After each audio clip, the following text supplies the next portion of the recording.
जलने वाले जलेंगे आग की तरह और हम खिलते रहेंगे गुलाब की तरह। সকলোকে স্বাগতম জনাইছো আকৌ এবাৰ PW অসম 9-10 ইউটিউব চেনেলত তোমালোকৰ কাৰণে অৰ্থাৎ ক্লাছ 10ত পঢ়ি থকা ল'ৰা ছোৱালীখিনিৰ কাৰণে মই মোৰ সাবজেক্ট অৰ্থাৎ জেনাৰেল সায়েন্সত দিবলৈ গৈ থকা তোমালোকৰ আপকামিং ডেজৰ ৰোড মেপৰ কথা।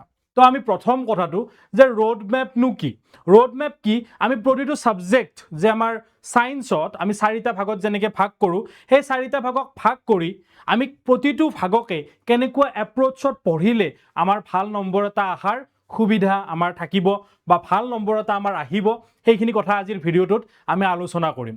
যে প্ৰথম কথাটো হ'ল এই মানুহজনৰ দৰে তোমালোকো কনফিউজ নেকি যে প্ৰথম আমি 9ৰ পৰা 10 পালো, নৱম শ্ৰেণীৰ পৰা দশম শ্ৰেণী পালো, আমি এতিয়া কনফিউজড হৈ আছো কোনপিনে পঢ়ো, কিমান সিলেবাস কভাৰ কৰিম, আমি কিমান সিলেবাস কভাৰ কৰিলে আমাৰ মেট্ৰিকত ভাল নম্বৰ আহিব, আমি কেনেকৈ ষ্টেপ বাই ষ্টেপ সিলেবাসটো কভাৰ কৰিম। তো ইয়াৰ দৰে তোমালোকে কনফিউজ হোৱাৰ জৰুৰত নাই, কাৰণ তোমালোকৰ ওচৰত আমি থিয় হৈ আছো আৰু আমি তোমালোকক প্ৰতিটো ষ্টেপতে হেল্প কৰিবলৈ সাজু। ওকে, তো কনফিউজড নহবা, প্ৰথম কথাটো যে কনফিউজন নানিবা, জীৱনত সদায় এটা বস্তু মানি চলিবা যে জীৱনত মটিভেশ্যন আৰু ডিসিপ্লিনৰ মাজত তোমালোকে পাৰ্থক্যটো পাহৰি নাযাবা। মটিভেশ্যনে মানুহক কি দিয়ে? মটিভেশ্যন হৈছে হঠাৎ জ্বলা জুই একুৰা আৰু ডিসিপ্লিন হৈছে উমি জ্বলা অঙঠাৰ জুইৰ দৰে। ঠিক আছে, তোমালোকে এই গ্ৰাফখনত দেখা পাইছা, এইখন গ্ৰাফ খুব প্ৰচলিত।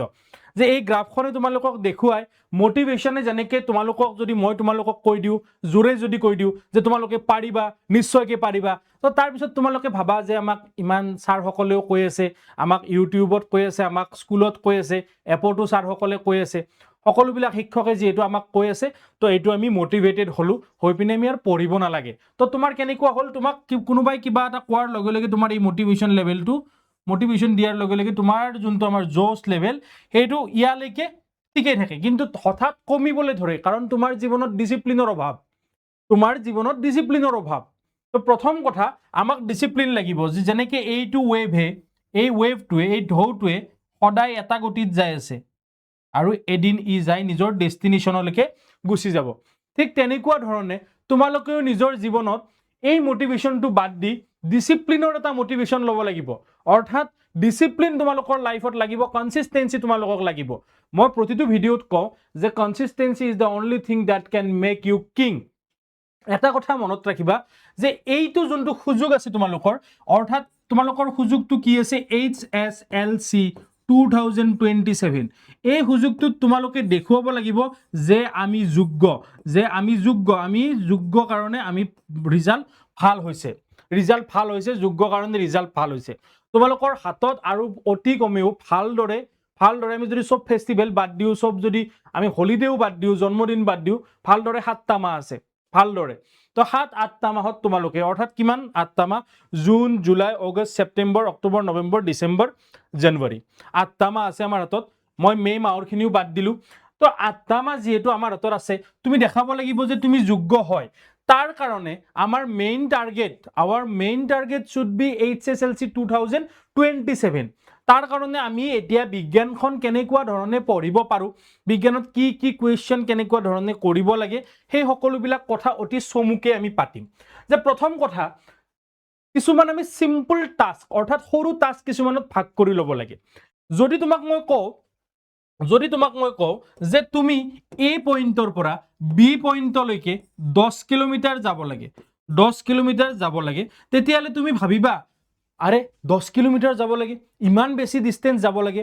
কিন্তু যদি মই তোমাক কওঁ যে তুমি এৰ পৰা Xলৈকে প্ৰথম 3 কিলোমিটাৰ যোৱা, Xৰ পৰা Yলৈকে তাৰপিছত 3 কিলোমিটাৰ যোৱা, Yৰ পৰা Zলৈকে আকৌ 3 কিলোমিটাৰ যোৱা, তো তুমি কি কৰিবা, লাহে লাহে তোমাৰ ব্ৰেইনটোৱে ইয়াক সৰু সৰু বুলি ভাবি অতিক্ৰম কৰি যাই থাকিব। এতিয়া জেড পোৱাৰ পিছত যেতিয়া বি লৈ আৰু মাত্ৰ 1 কিলোমিটাৰ বাকী, তেতিয়া মই তোমাক যদি কৈ দিওঁ ইমানখিনি আহিলা, তুমি চোৱাচোন 9 কিলোমিটাৰ আহিলা, 1 কিলোমিটাৰৰ তোমাৰ যাব বাকী আছে, তেতিয়াহ'লে এইখিনি ডিষ্টেঞ্চ তুমি অতি সোনকালে কি কৰিবা, অতিক্ৰম কৰিব পাৰিবা। ঠিক তেনেকুৱা ধৰণে পঢ়া শুনাৰ ক্ষেত্ৰতো আমি যেতিয়া বিজ্ঞানখন পঢ়ো, আমি যেতিয়া সায়েন্সখন পঢ়ো, সিলেবাসটোক 4টা ভাগত ভাগ কৰিছোঁ। ফাৰ্ষ্ট ওৱান ইজ ৰসায়ন বিজ্ঞান, অৰ্থাৎ chemistry. First one is रसायन विज्ञान यानी कि chemistry. Second one is physics. Second one is physics. And third one is biology. Okay, আৰু পৰিৱেশ বিজ্ঞান অৰ্থাৎ environment. তো এই চাৰিটা বস্তু আমি এনেকুৱা ধৰণে ক্লিয়াৰ কৰিব লাগিব। সেইকাৰণে আমাৰ যেতিয়া বেটছসমূহত ধৰি লওক তোমালোকৰ কাৰণে উড়ান বেটছত আমি কেনেকুৱাকৈ পঢ়িছোঁ কেমিষ্ট্ৰি পঢ়িছোঁ, দেন বায়ো পঢ়ি আছোঁ এতিয়া, আৰু দেন ইয়াৰ পিছত আমি ফিজিক্স পঢ়িম। সৰু সৰু গলত ভাগ কৰিলে তোমালোকৰ গলটো মানে এচিভেবল লাগে, এচিভ কৰিব পৰাৰ দৰে লাগে। দৈনন্দিন লক্ষ্য কিছুমান ল'বা, অৰ্থাৎ দৈনন্দিন লক্ষ্য মানে ডেইলি গল কিছুমান সেট কৰিবা, যে মই শোৱাৰ আগত আজি পঢ়াৰ এইখিনি পঢ়িহে শুম, মই শোৱাৰ আগত আজি পঢ়াৰ এইখিনি পঢ়িহে শুম, নহ'লে মই নুশু, যিমান দেৰিয়ে নহওক লাগে মোৰ টোপনি ক্ষতি হওক। মই কোৱা নাই যে তোমালোকে টোপনি ক্ষতি কৰি ভাল ৰিজাল্ট কৰিব লাগিব। দেহাৰ ধ্যান ৰখাৰ উপৰিও কেতিয়াবা এদিন এনেকুৱা আহিব পাৰে যদিনা তোমাৰ কি হৈছে, তোমাৰ ডেইলি গলটো ক্লিয়াৰ হোৱা নাই, ডেইলি গলটো তোমাৰ ক্লিয়াৰ হোৱা নাই, তো সিদিনালৈকে তুমি সিদিনা অলপ দেৰিলৈকে থাকিব লগা হ'ব পাৰে। এটা বস্তু এটা সময়ত, one subject only, one subject not in one day, এটা সময়ত এটা সাবজেক্টৰ ওপৰতে গুৰুত্ব দিবা। এটা কাহিনী আছিল যে কাহিনীটো এনেকুৱা ধৰণৰ যে দুজন মানুহক এজন গুৰুৱে শিক্ষা দি আছিল। কিহৰ শিক্ষা দি আছিল? ভাস্কৰ্য, অৰ্থাৎ শিল কাটি কেনেকে মূৰ্তি বনাব লাগে। তাৰে এজন মানুহে পাৰফেক্ট আছিল আনজনতকে, তো দুয়োজনকে গুৰুৱে কি কৰিলে, গুৰুৱে এটা পাথৰ অৰ্থাৎ শিল দি এদিন নোহোৱা হৈ থাকিল, মানে গুৰু ক'ৰবাত ফুৰিব গুচি গ'ল। যোৱাৰ পিছত যিজন পাৰফেক্ট আছিল সি অতি কম সময়ৰ ভিতৰতে বুদ্ধৰ মূৰ্তি এটা বনাই তুলিলে। যোনজন পাৰফেক্ট নাছিল সেইজনে কি কৰিলে, ইজনক চাই সেই বুদ্ধৰ মূৰ্তিটো কপি কৰিব ধৰিলে। কিন্তু পাৰফেক্ট থকাজনে নাজানে ক'ত ৰখিব লাগে, সেইকাৰণে সি তাক মানে কি কাটিয়ে গৈ থাকিল শিলটো। আৰু পাৰফেক্ট নথকাজনে যেতিয়া গম পালে এইটোচোন মোতকে মানে মই ইয়াতকে বহুত কম বনাব জানো, কিন্তু মই ইয়াত তাতে চাই বহুত ভাল এটা বনালো, সি ৰখি থাকিল গুৰু নাহালৈকে। ইপিনে ই জানে ন বহুতখিনি, ই পাৰফেক্ট কৰাৰ ক্ষেত্ৰত চাৰিওপিনে কাটি লাষ্টত এটুকুৰা সৰু পাথৰ বাছিল তাৰ হাতত, আৰু ইয়াৰ হাতত এটা বুদ্ধৰ মূৰ্তি বাছিল। তেতিয়া গুৰুৱে ক'লে, যেতিয়া তুমি এটা সময়তে বহুত বস্তুত গুৰুত্ব দিবা, অৰ্থাৎ কিহত গুৰুত্ব দিলে, সি মূৰ্তিটো বনোৱাৰ উপৰিও পাৰফেকশ্যনৰ উপৰিও সি গুৰুত্ব দিলে কাটি থকাত, তিনিটা কাম একেলগে কৰি থাকিল। কিন্তু ই জানে ই এটা সময়ত এটা কামে কৰিছে, যে গুৰুৱে অকল মোক এটা মূৰ্তি বনাব দিছে, মোৰ দ্বাৰা মূৰ্তিটো বনোৱা হৈছে, গুৰুৱে 10ৰ ভিতৰত 3 দিলেও মোৰ ক'বলগীয়া একো নাই, কিন্তু মই মূৰ্তিটো বনালো। তো তোমালোকে পঢ়াৰ সময়তে এটা সাবজেক্টে এটা সময়ত পঢ়িবা, এনেকুৱা নহয় গণিতখন আধা কৰি থাকোতে বিজ্ঞানৰ আধা মনত পৰিল, এইটো বা কি আছিল, বিয়োজন বিক্ৰিয়াটো বা কি আছিল, সাল সংশ্লেষণ বিক্ৰিয়াটো বা কেনেকৈ লিখা আছিল সমীকৰণটো, এইবিলাক কথা নহয়। এটা সময়ত এটা সাবজেক্ট। কষ্ট কৰিলে এনেকুৱা লাগিব পাৰে ডাউনফল আহিব, সদায় যেতিয়া কষ্ট কৰি যাবা, দুৰ্গা পূজাত যেতিয়া তুমি দেখা পাবা যে তোমাৰ বন্ধু বান্ধৱীয়ে বহু সময় দেৰিলৈকে বাহিৰত খেলি আছে বা বাহিৰত ফুৰি আছে, কিন্তু তুমি 9টা বজাৰ লগে লগে 8টা বজাৰ লগে লগে অৰ্থাৎ 2 ঘণ্টা পূজা চাই ঘৰত আহিবলগীয়া হৈছে, তুমি হতাশ নহবা, কিয়নো তুমি কষ্টৰ ফল তোমাৰ নিশ্চিত। আৰু এটা সদায় মই কওঁ যে ফৰ্থ ওৱান ইজ এটা মিষ্টেক কপি ৰাখিবা। আমি যে তোমালোকৰ পৰীক্ষাবিলাক পাতো আৰু স্কুলত যে তোমালোকৰ পৰীক্ষাবিলাক পাতে বা বিভিন্ন শিক্ষকে তোমালোকৰ পৰীক্ষাবিলাক পাতে, এই পৰীক্ষাবিলাকত তুমি কেনেকুৱা ধৰণৰ মিষ্টেক কৰিছা সেইটো তুমি মিষ্টেক কপিত লিখিবা, আৰু সদায় নিজকে সেই মিষ্টেকখিনি চাই শুধৰাবলৈ চেষ্টা কৰিবা। ওকে, ঠিক আছে, সদায় নিজকে সেই মিষ্টেকখিনি চাই শুধৰাব চেষ্টা কৰিবা। এতিয়া আমাৰ প্ৰধান কথাটো আহিল যে স্যাৰ আমি বেটছতো কৈ থাকো আমি আপোনাক মেছেজো দিওঁ, আমি আপোনাক কমেণ্টতো কওঁ যে আপুনি বহুত শ্ল' যাই আছে, আমাৰ ইউনিট টেষ্ট আছে, ইউনিট টেষ্ট হিচাপত আমি পঢ়িব পৰা নাই, আমি কি কৰোঁ? এটা কথা মনত ৰাখিবা, এই যে কাছ আৰু কাছটোৰ যে তোমালোকে ষ্টৰিটো পঢ়িছিলা, কোন জিকে? কাছটো জিকে। কিয়? কাৰণ শহাৰ মটিভেশ্যন হাই আছিল, কাছৰ ডিচিপ্লিন হাই আছিল, সি গৈয়ে থাকিল। সি জানে যে এদিন হলেও সি ডেষ্টিনেশ্যন পাব, কিন্তু কাছুৱে কি হয় মাজে মাজে ডিষ্ট্ৰেক্ট হৈ গৈ আছিল। প্ৰথমতে জোৰে দৌৰিলে, অলপ সময় ৰখিলে, শুই গ'ল। ঠিক আছে, সেইকাৰণে কাছটোৱে ৰেবিটক কৈছে যে sorry rabbit, but even scientist agree, কি এগ্ৰি কৰে? Slow' and steady always wins the race. Slow' and steady মানে সুস্থিৰজনে সদায় সেই গতি এটা লেহেমীয়া গতিত থাকিলেও সি সদায় সেই দৌৰটোত জিকে ধীৰ গতি মানে সুস্থিৰ গতি মনত ৰাখিবা সিলেবাস শেষ কৰাৰ ইমানো তোমালোকৰ এটা আমঘুমিয়াত নপৰিবা অৰ্থাৎ ইমান খুদুৱনি নলগাবা সিলেবাস শেষ কৰিব লাগিব বুলি যাতে তুমি পাৰফেকশন পাহৰি যোৱা বিজ্ঞানত তোমালোকৰ 15টা চেপ্টাৰ আছে বিজ্ঞানত তোমালোকৰ 15টা চেপ্টাৰ আছে মই আজি তোমালোকক কৈছো ইয়াৰে যদি 10টা চেপ্টাৰ তোমালোকে পাৰফেক্ট কৰা আৰু যদি 5টা চেপ্টাৰত তোমালোকৰ ডাঙৰ নহয় সৰু সৰু 5টা চেপ্টাৰ তোমালোকে উইথ ৰিভিজন টেষ্টৰ পিছতো ক্লিয়াৰ কৰি যোৱা তেতিয়া হলে still you can get 95 plus সেই বুলি মই এইটো কোৱা নাই যে তুমি প্ৰতিটো বস্তুতে কি কৰিব লাগিব যে লাহে লাহে যাব লাগিব যত জোৰে যাব লাগে যত শিক্ষকে তোমাক স্কুলৰ শিক্ষকে কৈ আছে যত তোমাক ঘৰুৱা শিক্ষক বা আমি কৈ আছো তাতে তুমি জোৰে যাব লাগিব ওকে ঠিক আছে পাৰফেকশন কিন্তু পাৰফেক্ট হ'ব লাগিব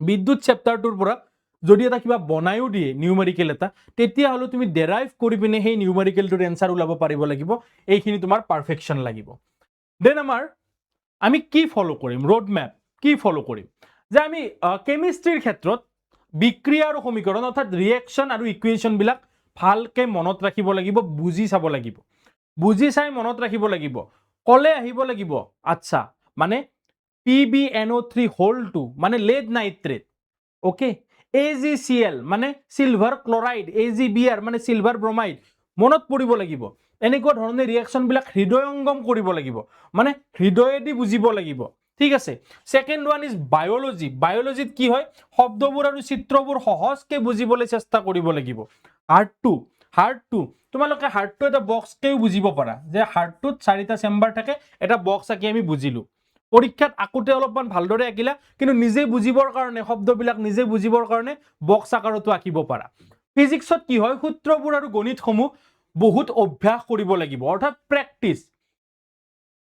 প্ৰেক্টিস কৰিব লাগিব এনভাইৰনমেন্টত আমি বস্তুখিনি বুজাৰ উপৰিও ভালদৰে মনতো ৰাখিব লাগিব এনভাইৰনমেন্ট আৰু বায়োলজি প্ৰায় আমি সেম স্ট্ৰ্যাটেজিত চলিম বায়োলজিত কেৱল চিত্ৰ বেছিকে লাগে এনভাইৰনমেন্টত চিত্ৰ অলপ কম আছে কিন্তু এই তাৰে কনসেপ্টখিনি বুজি তাক শব্দৰ সহিতে মনত ৰাখিব লাগিব মুখস্থ কৰা বুলি নকওঁ মনত ৰাখিব লাগিব বুজি মনত ৰাখিব লাগিব কেমিষ্ট্ৰি আৰু ফিজিক্সত তুমি অকল বুজি পাই কিছু কিছু মনত ৰাখিলেই বাছি যাব পাৰিবা যদি তোমাৰ বুজন শক্তি ভাল আন্ডাৰষ্টেণ্ডিং কেপাসিটি যদি ভাল কিন্তু তুমি এনভাইৰনমেন্ট বা বায়োলজিৰ এটা পিওৰ স্ট্ৰাকচাৰ এটা মনত ৰাখিব লাগিব তুমি এটা একদম স্ট্ৰাকচাৰ্ড ওয়েত মনত ৰাখিব লাগিব যে হয় আমি প্ৰথমতে এনেকে খাদ্য চুবাও তাৰ পিছত চেলাইভাৰি এমাইলেজ আহে অৰ্থাৎ লালতি এমাইলেজ তাৰ পিছত আমাৰ ষ্টমাকত যায় পেপচিন শ্লেষ্মা হাইড্ৰক্লোৰিক এসিড আছে ক্ষুদ্ৰান্তত যায় তাৰ পিছত বৃহদান্তত যায় এনেকে ইহঁতৰ শোষণ হয় ভিলাই কোড থাকে এই সকলোবিলাক বস্তু তুমি মনত ৰাখিব লাগিব ঠিক আছে তো এনেকুৱা ধৰণে আমি ৰোড ম্যাপ ফলো কৰিম আৰু লাষ্ট বাট নট